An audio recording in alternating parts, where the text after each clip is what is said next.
The flags were waving, the crowd was roaring, and for a while it felt like Eala's incredible run in Toronto might keep rolling. But on centre court at the National Bank Open, the dream finally hit a wall. Eala fell to Belinda Bencic 6-4, 6-0 in just 73 minutes, ending a 7-match winning streak that had captured the attention of Filipino tennis fans around the world. Yet the loss itself wasn't what worried supporters the most. The bigger concern was what Eala's body had been through just to reach that point. After 8 matches in only 12 days, combined with a frightening right ankle scare, exhaustion had finally caught up with her. Now the priority is simple: rest, recover, and make sure she doesn't turn a manageable problem into something much worse. With Cincinnati coming up and the US Open not far behind, the question everyone is asking is the same: how quickly can Alex recover, and will she be ready when the next big challenge arrives? To understand why there is so much concern, you have to go back to her battle against Katie McNally. Eala had taken the opening set 6-3 and appeared to be in control. Then, early in the second set, with Eala ahead 3-2, one awkward landing changed the entire mood inside the stadium. After hitting a forehand, she came down awkwardly and rolled her right ankle. She still managed to finish the game,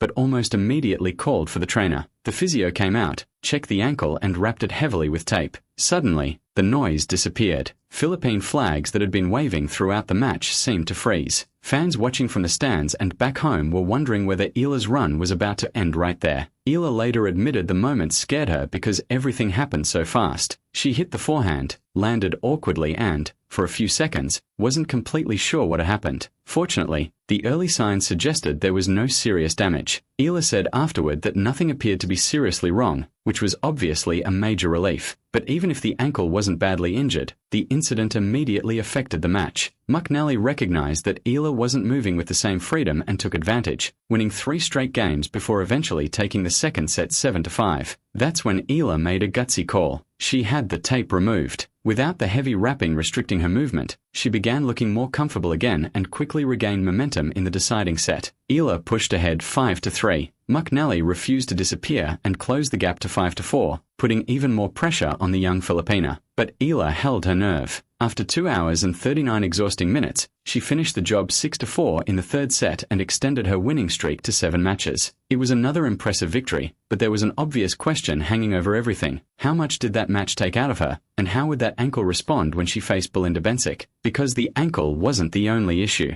Eala had been running on fumes. Her schedule had become absolutely brutal. Beginning with the rain-delayed Washington final that stretched from Sunday into Monday, Eala had been playing almost non-stop. After Washington, she traveled to Toronto, faced Alicia Parks in singles on Wednesday, teamed up with Venus Williams in doubles on Thursday, and then went through that marathon against McNally on Friday. She had competed on 5 of 6 days. By the time she walked off court after beating McNally, she had played 8 matches in 12 days. And Eala wasn't pretending she felt fresh. She openly admitted that she was about as tired as a player could be at that stage. That matters because fatigue in professional tennis isn't just about feeling sleepy or having heavy legs. When players are exhausted, reaction time can slow down. Movement becomes less explosive. Recovery between points gets harder. And when the body is already under stress, every awkward landing suddenly feels more dangerous. Add a sore ankle to that equation, and it becomes pretty clear why Eala's team had reason to be cautious. There was another piece of history in the background as well. Eala had previously dealt with a shoulder issue that forced her to withdraw from Cincinnati the year before. She already understood how quickly the physical demands of the tour can pile up. At just 21 years old, she is learning one of the toughest lessons in professional tennis. Winning creates its own problems. The deeper you go in tournaments, the more matches you play. The more matches you play, the less recovery time you get. Then comes travel, practice, media commitments, doubles, singles and another tournament waiting immediately around the corner. Success can be exciting. It can also be exhausting. Despite everything, Eala refused to back away from the Bencic match. She stepped onto the court knowing she probably wasn't operating at her absolute physical best and still tried to compete. But against a player of Bencic's quality, there was nowhere to hide. Bencic took the opening set 6-4 and then completely controlled the second, winning it 6-0. 73 minutes after the match began, Eala's 7-match winning streak was over, along with her hopes of pushing even deeper into Toronto. It was disappointing, no question. But afterward, Eala gave a surprisingly balanced assessment of the past 2 weeks. She admitted that losing is always tough,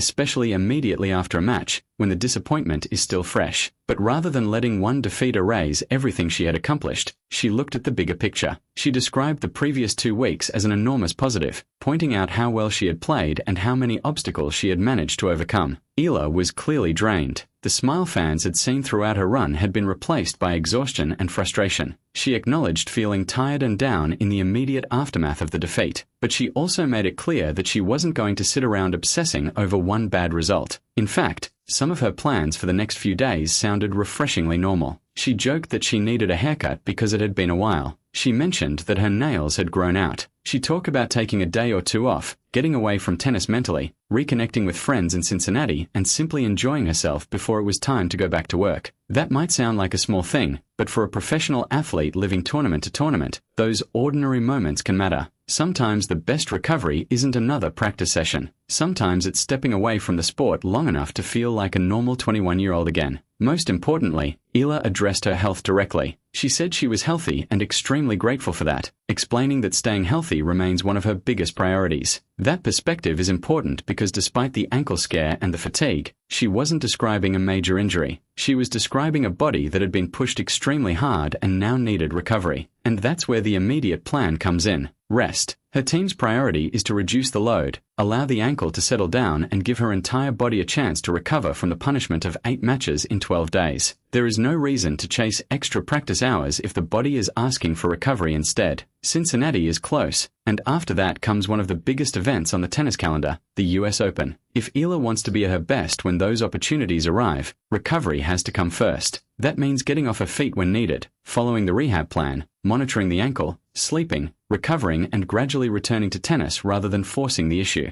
Eala herself seems to understand that. She said she wants to enjoy the time she has when she isn't on court. That approach shows an important kind of maturity. Young players often feel pressure to keep proving themselves every single week, but a long tennis career isn't built by treating every tournament like the last tournament of your life. Sometimes the smarter move is knowing when to push and when to back off. And Eala has very little left to prove about whether she belongs at this level. Her rise has already put her among the most talked about young players in the sport. She has reached a world ranking of number 20, beaten Grand Slam champions, and gone toe-to-toe with Olympic gold medalists. More importantly, she has shown that she can handle pressure, hostile moments, long matches, and physical adversity. The McNally match was a perfect example. She rolled the ankle, called the trainer, lost momentum, dropped the second set, removed the tape, and still found a way to win the third. That kind of response tells you plenty about her competitiveness. But toughness doesn't mean ignoring your body forever. Real toughness also means knowing when continuing could do more harm than good. So the recovery formula heading towards Cincinnati is straightforward. Rest, rehab, return.